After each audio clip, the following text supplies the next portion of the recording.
in our sukhasana is we come to a cross-legged position, that is to place the knees approximately in line with the feet and then have the shins forward, so you've got a little bit of space behind the calves there.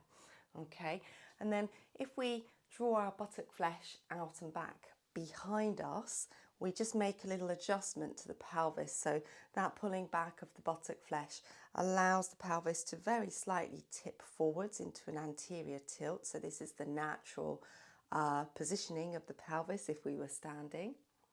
So it keeps the spine nice and lifted. But if you feel collapse once you've done that, if you don't get that natural tilt forwards of the pelvis and your spine does this, then you raise up your seat on 1 or 2 blocks. If you're raising your seat and your shins are lifted, you can go with a little bit of support with a blanket tucked underneath your shins like that. So I want us to make sure we're really comfortable. Take as much support as you need, because we're just going to be here for a little while, not too long, but long enough. So it's important that we're comfortable. So we'll place our hands onto our knees or onto our thighs. We can let the elbows just drop beneath the shoulders, but the shoulders are broad, so we can feel this broadening from the top of the breastbone out across the collarbones to the shoulders. And then with our hands resting on our knees or thighs and our elbows beneath the shoulders and our heart gently lifting, our breath can soften. You may, if you're comfortable to do so, close your eyes. And then we just simply let ourselves sit. So that's pretty simple, isn't it? We've placed the body into a seated posture, and that's what we're doing, we're sitting. So of course this is a yoga practice, so we're not just sitting, although we are in some respect, but we're sitting in awareness. So it's not that we're doing anything more or less than sitting, but we are bringing our full being to this. So when I say we're not doing anything more or less, by the less I mean we're not checking out of it.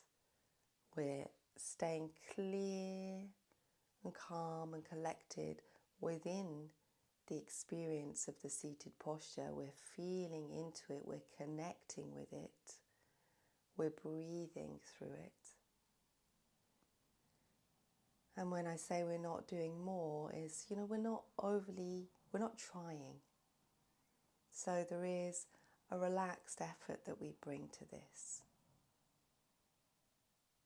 And in that relaxed effort, what comes about in the body is a sense of space.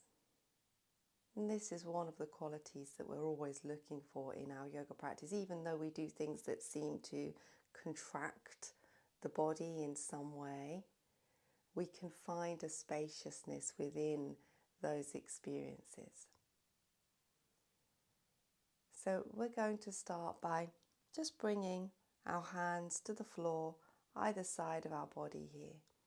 So lightly touching the fingertips to the floor.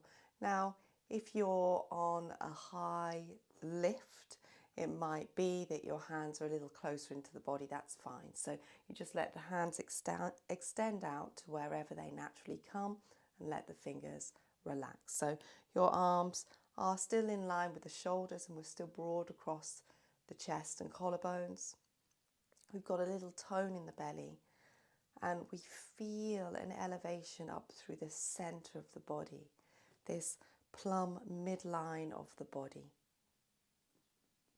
And if we can stay attuned to that plumb midline of the body, this is what we call the sushumna, the central energetic channel, meaning the gracious channel.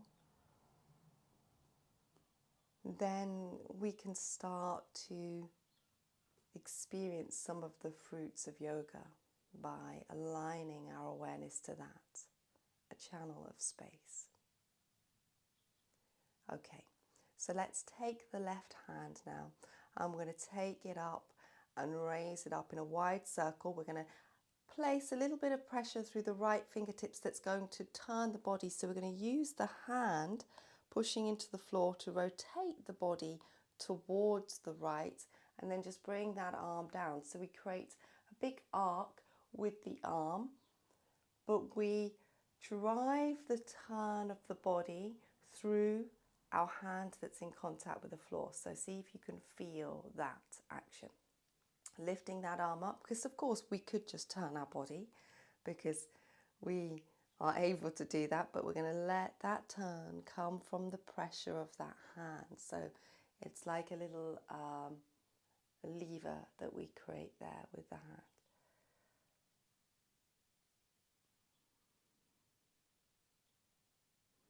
But as we use this hand that's in contact with the floor to create that turn, we're not forcing it. So there's a point at which you can feel as you push into that hand. We could really go for it and push the turn, but we're not going to really go for it. We're going to keep it steady and easeful and calm.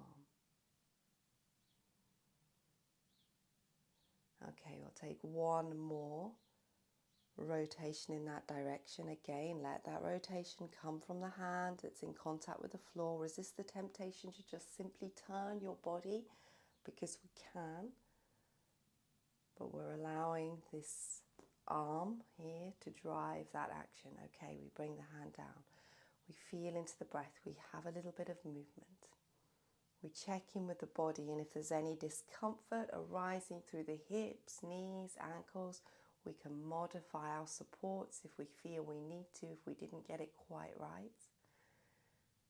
And then when you're ready, let's take the other arm up. So the right arm's going to come up in a wide circle, and again we're going to push into the left hand and then drive that turn around towards the left with that hand. So there's pressure through the fingertips, through the hand. And then we ease off that pressure as we lift and lengthen and let the body just find its way back to the center. You'll notice that it just knows where to land. Okay? And then again, we just keep playing with that. So we're guiding the body around through this contact with our hand against the floor. So it's just a different way of feeling into the movement of the body, feeling how we can utilize different parts of the body to get an action in the body. Even though our body is perfectly capable of turning by itself, the torso can rotate without the assistance of the hand. It just changes how we use the body to do this, which muscles engage for this action. And it may change our relationship with it, in that it allows us to wake up from our habitual tendencies that we often fall into, even in a yoga practice, which is a practice that's ideally designed to smash through those habitual tendencies that we have. We can start gathering little patterns of behavior. So it can be really useful to just try a simple action, but in a different way. And then we wake up to just how new our body is from moment to moment, how new our experience is from moment to moment. Okay, we'll make this our last rotation.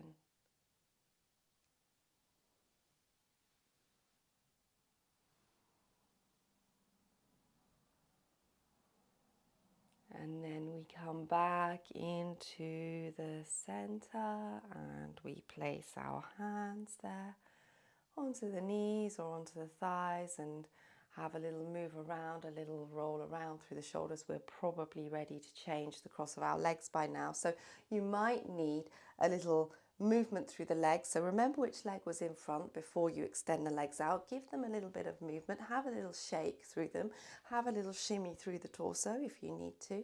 and then change the cross of the legs. And again, we'll go through those same actions of just drawing the buttock flesh out and back behind us, so we assist that anterior tilt of the pelvis. We take any support underneath our seat.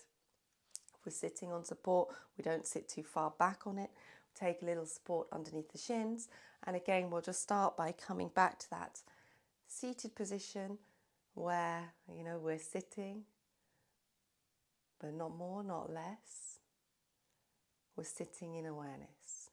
We're sitting in presence. And when we truly sit in presence, when we're not being pulled by the objective world around us, what happens in that is that this sitting in presence becomes timeless. Because, you know, we need the objective world to create senses of time, past and future. We measure that against the objects around us, against the space around us. So we just drop into this pure experience that becomes timeless, even locationless. We're just resting in space. Let the breath flow. The breath is at the heart of our practice. Again, this central channel alignment is at the heart of our practice. Okay, we're going to take a little turn this time. So we're going to rotate as we would normally rotate. So rotating the torso, not using the hand to rotate. So let's tone the belly and lift the chest. We'll take a little turn towards the right side. So we can bring one hand to the knee, one hand to the floor behind us. Feel free to take some support underneath that hand if you need to. And then we're going to feel into a little rotation here. So you can start by rotating in this direction. So you'll be going in a clockwise direction as you turn towards your right knee. So we pull forwards and then we draw back and we just let the body move. So we can just, of course, rotate. It can be quite small. We don't have to rotate out wide, but we can rotate out relatively wide if that feels right for our body. So this is where we have to use our intuition to connect into our practice. So it's not just about a particular form or, you know, a particular instruction that we're getting here, that you're getting from me, but it's about taking that instruction, feeling into your own form, and then allowing that instruction in your own form to move into a space that feels more formless. So this is where spontaneity and intuition join the action. So we might be rolling through the body a little bit more. There might be some side flexion. We might be leaning quite close in. We might be drawing into something that is more small and contained because that gathers our attention. But you feel into this in any way that feels right for your body in the here and now. And the here and now is completely open to what you experience here and now. It's not dependent on what you know or what you've learned, even if you've learned something in particular from me. It's only dependent on the response of our current experience. Okay, let's pause that now. Let's take a little rotation back into the center. Breathe. If there's any movement you need here, go ahead and move. Any adjustment. If you need to give the hips a little rub, go ahead. Find that lightness through the central channel again. So we're lifting, we're lengthening, we're breathing. And then we're going to lift and we're going to turn and we're going to turn to the other side. And again, one hand is behind us, one hand is to the knee. And then this time, so as you turn towards your left, you will be moving in an anti-clockwise direction, a counterclockwise direction. Okay, so, and again, it might be a little small movement. And as we move, we can play into it and pick up bigger movements if we wish. But whatever we're doing with our movement, we can feel that there is, within that movement, and particularly, I think, within a sort of circling, spiraling type action, we can feel that everything spirals into a center point, a center experience. We are gathering ourselves, and it can feel like we're gathering ourselves from the periphery of our experience and bringing it all into a central experience. But there might be little parts of the experience that pull our attention. And by that, I don't mean that we get distracted into something, but that we just feel a little point of focus or a little curiosity in our practice. So perhaps we may tune into the changing in the pressure of our hand against the floor behind us, the movement that comes into the arm, what we can feel through the shoulder, into the hip, anywhere in the body. Be open and curious to what you might experience there. Okay, well done. Let's rotate it back into the center. Take a breath here.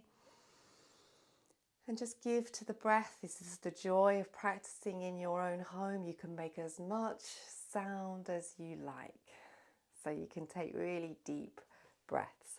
Okay, we're going to release the cross of the legs now. We can give the legs some movement, maybe a little energy bath. Maybe you need that around the hips, maybe behind the knees. Sometimes after having the knees in flexion for a long time, they sort of want a little bit of energy brought to them from the outside, so we can do that. So anything you need to do, go ahead and do it. Okay, now let's come to our hands and knees, and we're going to bring ourselves up in a moment to a downward facing dog. But within that action, we're going to feel again. There's going to be a little open curiosity into what we feel. So that sometimes can be more challenging when we do something that's so familiar, which, you know, if as soon as you've been to 3 yoga classes, you've likely done at least 3 downward facing dogs. It's probably the posture that appears in most yoga classes.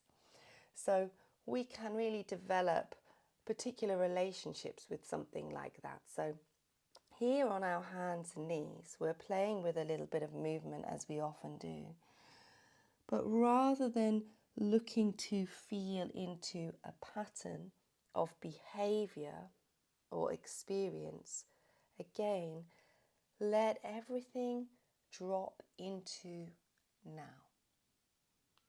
So everything else, past and future, they just dissolve. The truth is, all that really actually exists is this. And when we can drop into that, it can be truly joyful. It can be completely expanding for our whole being. It's like, a burst of love that springs forth from our heart center when we drop into that pure presence. Because most of the time, those things that cause us to move out of that experience that is, we can say, pure love or joy or bliss, is kind of mind projections. Of course, there can be experiences in a moment that can cause us disharmony,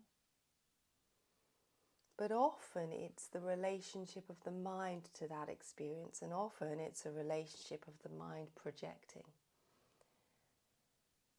But here and now, when we're in a yoga class, with the ability to move our body, to tune into our breath, there is no reason why we can't drop into that state of bliss.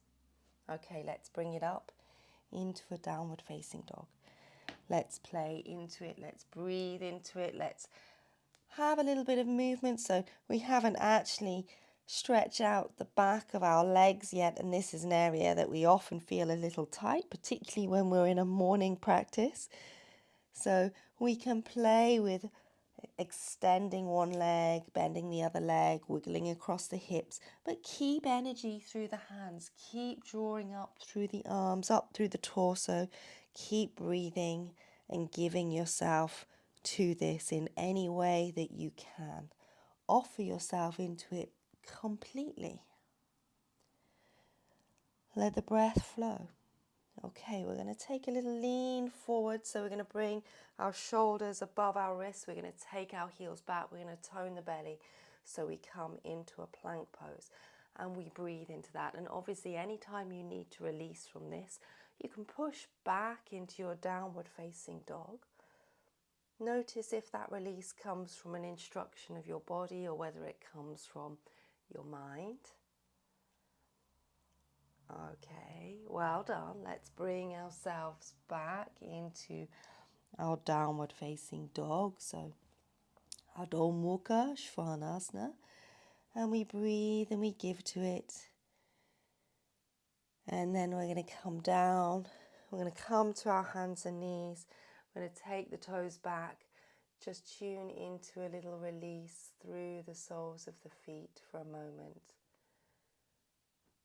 Feel how even just a small action like that can be completely liberating for the mind. Okay, let's bring ourselves down onto our forearms and turn the palms up towards the ceiling. So we've got a little bit of space there for the wrists, palms of the hands can settle. And then we can just play into a little bit of movement again, releasing into the shoulders, releasing into the breath, releasing into being.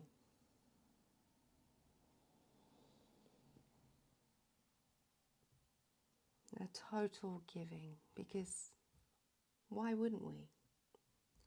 If we show up to a yoga practice, then we want to bring our whole being to it. Any movement, any form of breath that assists this dropping into complete presence. Okay, well done. We're going to bring ourselves up from here now so you can walk your hands in towards you. We're going to take our legs out in front of us. So let's come and sit back. We'll just place our feet on the floor. Now, if you have any tension in the wrists from the downward facing dog, feel free to give them a little bit of movement because we are going to take a little bit of support through our hands again. So you can have a little rotation of the wrists, little wiggle of the hands, the fingers if you need to. And then we're going to bring our hands to the floor a little way behind us, but we're going to have the fingers pointing out. So that just gives us a little extension across the chest, and it's a little easier on the wrists. So we take our hands back so they're positioned around about shoulder width apart, maybe a little wider if you feel like you need more space. We've got our feet on the floor and our knees are towards this right angle position like that. Okay, so we take a breath and then we deepen our hands into the floor and we lift up through the chest. So we might feel a little bit of a squeeze of the shoulder blades in towards each other here. And we can, of course, play into any movement there that we might need to play into. We can breathe into it. And then we're going to let our knees move from side to side when you're ready. So the knees come down, we rotate back in, and then they come to the other side. So it's just a simple side to side action here. So we can just start with that little simple action. So there is a little twist through the torso again, but we can get a little bit more out of that twist. And again, this is not forcing or pressurizing the body into it, but it's just, again, it's employing this little bit of curiosity, a little bit of investigation. So as the knees move to one side, we may be able to draw back into the shoulders in the opposite direction.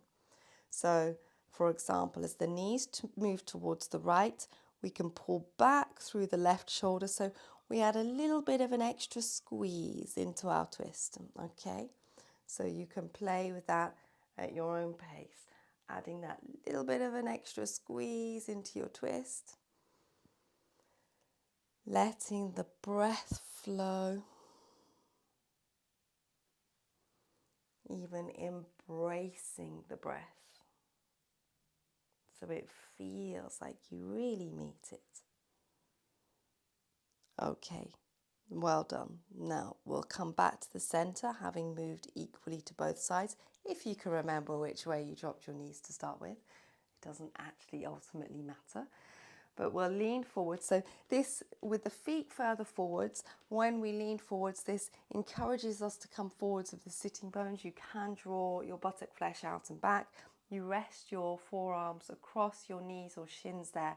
And then there's a very subtle purchase which enables us to get this little lift. So if I do that, then it's like this, a little subtle purchase through the arms to lift up through the body. And then we can play into any movement here. We can have a little side to side sway, feeling that loosening through the lower back. And again, in this position, because we have a good contact with our sitting bones, we can feel into that space between the sitting bones and just a little forwards of that space between the sitting bones.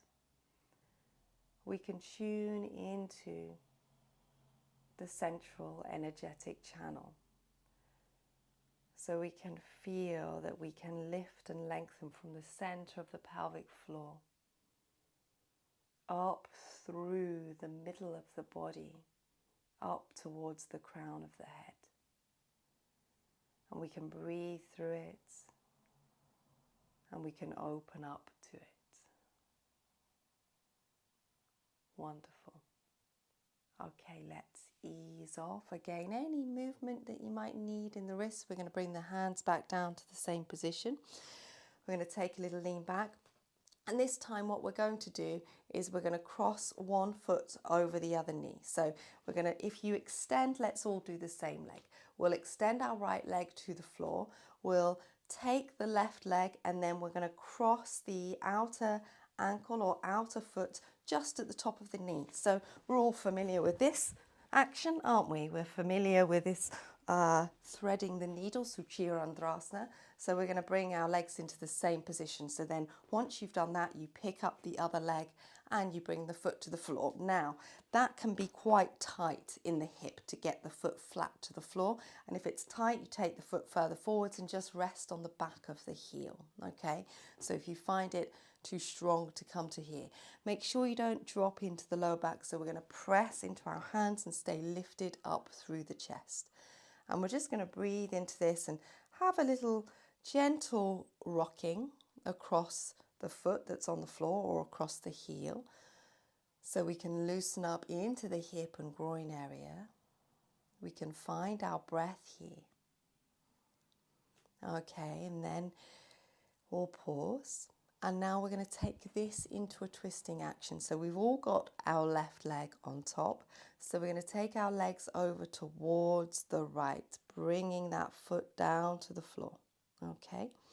We're going to come back into the center and then we're going to take our legs over to the left. Now at this stage, if there's any discomfort in the inner right knee, you unhook. Okay. So we can rehook if we are unhooking to come back over. So we're going to move between those two actions, but no pressure against the knee.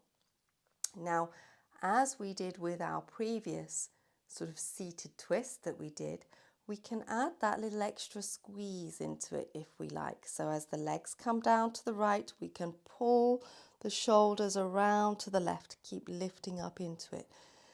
As the legs come down to the left, we can pull the shoulders around to the right. So there's a little lean. And we breathe. Now you might find that your body travels a little, that your leg starts to travel down your mat. So if that happens and maybe your sitting bones walk down the mat a little, you might need to adjust your hand position, draw them forwards after a few repetitions. Okay, wonderful. Let's bring it back into the center. We can extend that bottom leg out to release the top leg with ease. We can lean forwards as we did before, little adjustment of the buttocks, drape your arms, take a deep breath. Take your time to let go of the past, let go of projection into the future. Just be here in your body and breath, because it's a nice place to be.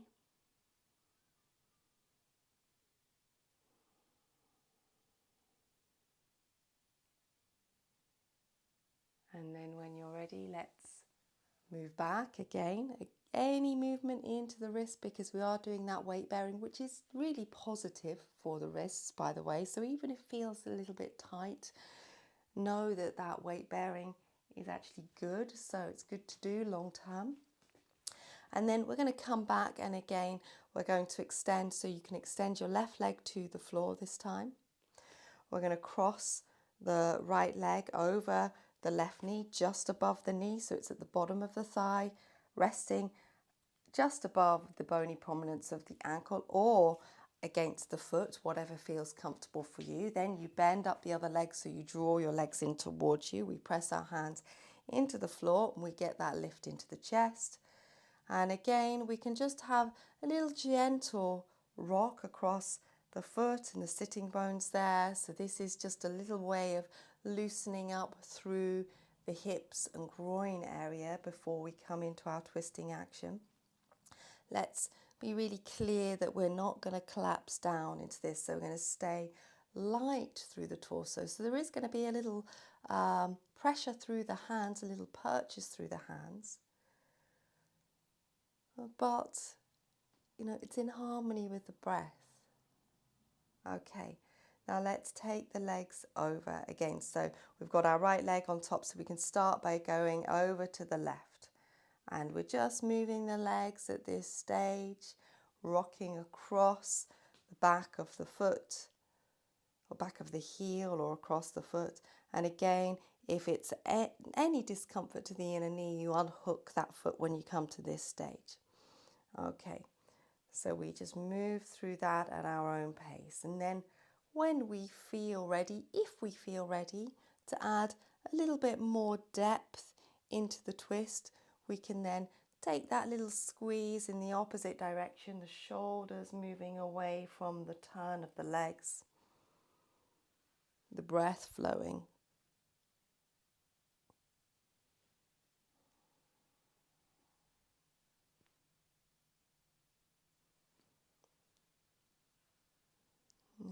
Okay. And then once again, we're going to bring this back to the center. We're going to extend that leg out, unhook the top leg, then bend both knees. Again, this same resting action that we've been taking, resting your forearms over your shins, just letting the hands hang if they can. So this brings that little bit of space back into the wrists. Feel into any movement here. Sometimes a little gentle rocking helps us to shimmy any tension out of the lower back. It helps to guide us back into this central column that we would like to align ourselves with. And it's often described as a column of space or vacuity.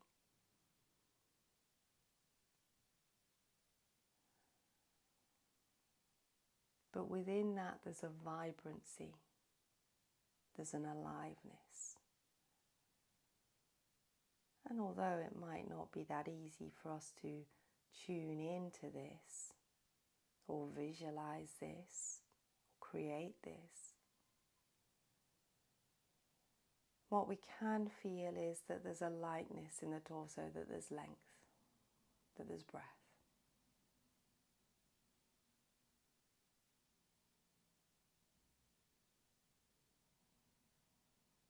Okay, let's take a little turn to the side. We're going to bend our knees. So stacking one knee above the other, we're going to turn the body towards the short end of our mat. So we're in a little twisting type action here. So what we're going to do is we're going to move through a little repetition of a movement. So that is to dip ourselves down like this, so bending the elbows. So there's a little bit of weight bearing here, toning the belly, keeping the elbows tucked in. And then as we extend the arms, we're going to pull that top leg back and we're going to lift ourselves up like this. So we come with our leg to stack behind us. We're going to turn around, bring the hands down, stack that knee, lower down towards the floor, and then push back up and open up that leg and come back into the center. But you can let your body turn with the legs. The body will want to go in the direction of the hips. Rotate around. So we'll just move through that 3, maybe 4 times.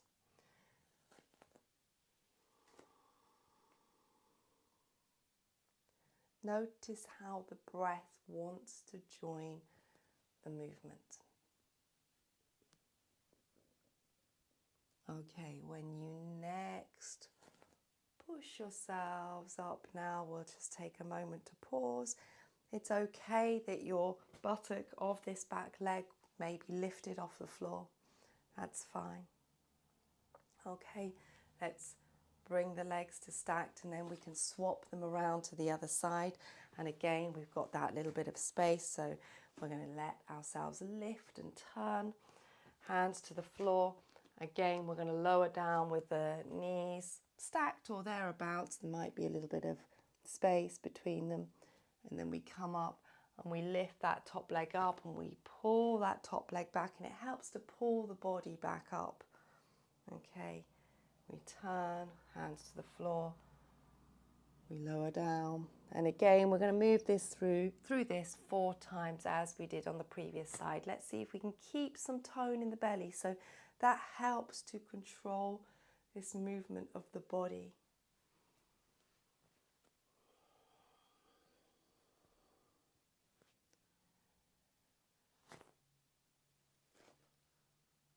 Okay, and then I'm on my last repetition. I guess you'll be in a similar position. So when you next come back up, again, we just rest the leg there. We take a breath. And then we're going to swing our legs out in front of us, give them a little bit of movement, have a little movement through the body. We're going to swing them around. We're going to come back onto our hands and knees. We're going to have one little last extension out in downward facing dog. So let's be clear. Let's check our alignments. Our hands are shoulder width apart. Our middle fingers are in line with each other. They are an equal distance from the midline of our yoga mat. And then you can tuck your toes under, you can lift your knees, and you can extend through the body here. So let's really reach through any tightness that might creep into the lower back. So we've got an opportunity for length. One of the ways we can get length is lifting up our heels, allowing that good clean tilt of the pelvis. And then when we've established that, if the heels draw back, so to the space behind you, then we can feel that we are lengthening through the body by drawing the top of the thighs back at the same time. Top of the thighs going back behind us like that. And that gives us a little length into the lower back. Armpits are open because we deepen through the hands. We draw up through the body. We lengthen through the side ribs. We keep the breath steady, and obviously we come down anytime we need to. We move as we need to, and we breathe as we need to. Okay, well done. Let's come down. Hands and knees. You can either sit back on your heels if that's comfortable for you in Vajrasana with or without supports, or you can just come to rest your forearms on the floor like we did earlier, palms facing up, move around, anything that feels restful, or you may let it go into a child pose as you wish. So just find the breath wherever you are.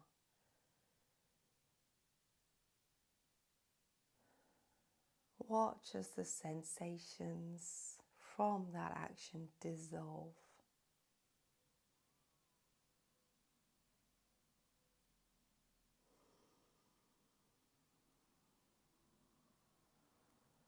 And then when you're ready, we're going to come to lay down in Shavasana. It's that time already.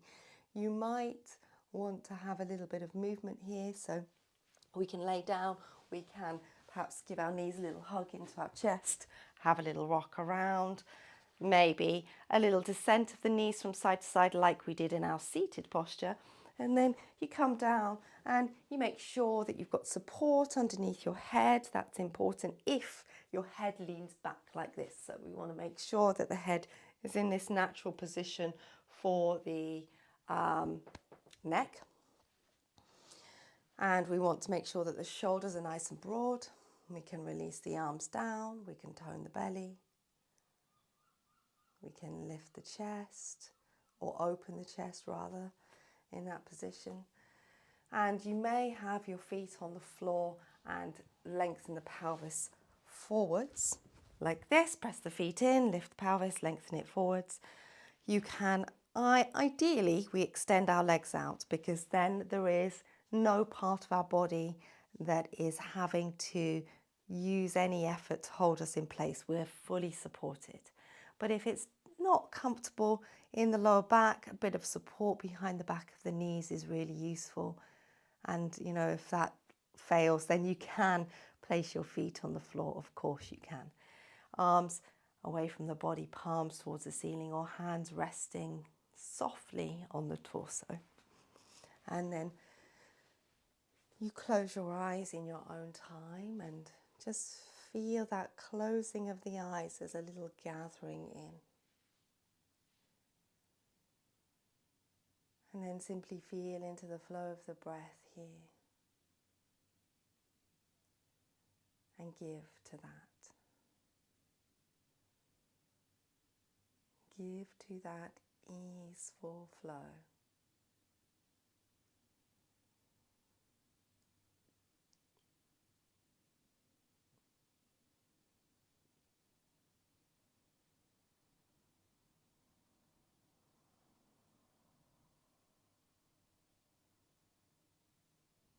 And again, like our seated posture, this is nothing more or less than simply laying on the floor.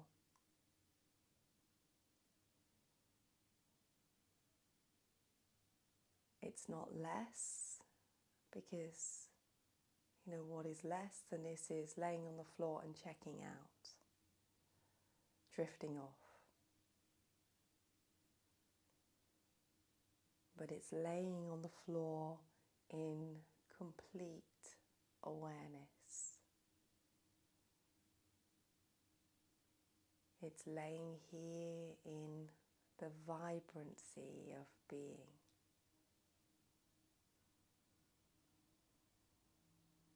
And it's not more, because it can't be more. We can sometimes add more by thinking and trying, and we're not looking to do that.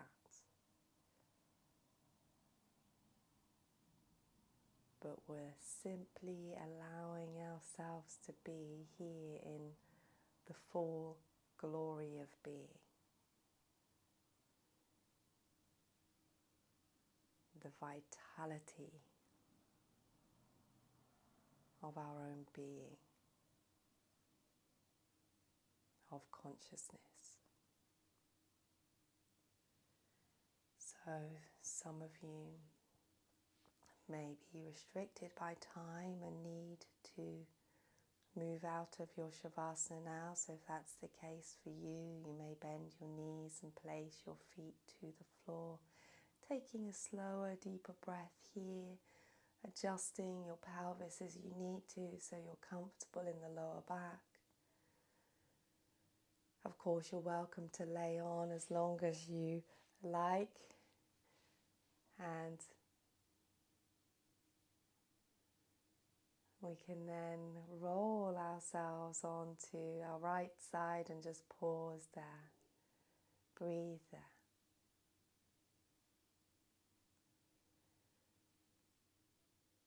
If you're happy to roll to both sides, you may now roll onto your left side. If you prefer to just roll to one side, just pause where you are.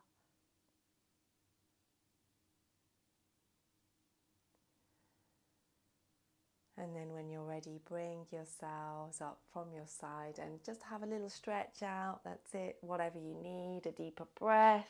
Again, just enjoy the body and the re-entry into the space around us, into the beautiful day that we have here this morning. We're going to bring our hands to our heart center. And we're going to close our practice with a single Om. So let's take a deep breath in to prepare.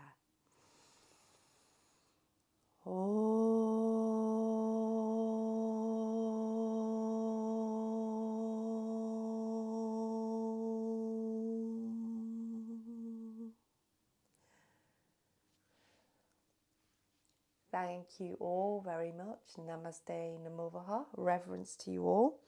It's really wonderful to spend time with you, and I hope you all have a lovely day, and I'll see you soon. Thank you very much. Bye.